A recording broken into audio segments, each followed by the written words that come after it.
Ongaza hiyo demokrasia gani mnataka nchi?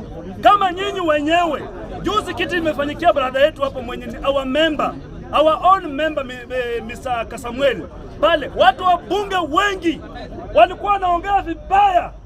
Saa hii mko hapa mnacheka. Tunataka kama our member kama anaelekea mahali kutetea serikali ama wananchi, give him a backup. Huyu kijana mdogo huyu, kwa nini wewe umuonee makosa ama umuonee vibaya? Na hiyo kitu mimi nalaani, kwa sababu kuna watu wengine hapa wanajifanya kwamba wao ndio human defender. Kama wewe ni human defender na uwezi defend your brother, sasa wewe una defend nini? Una defend tumbo yako ama una defend human kweli?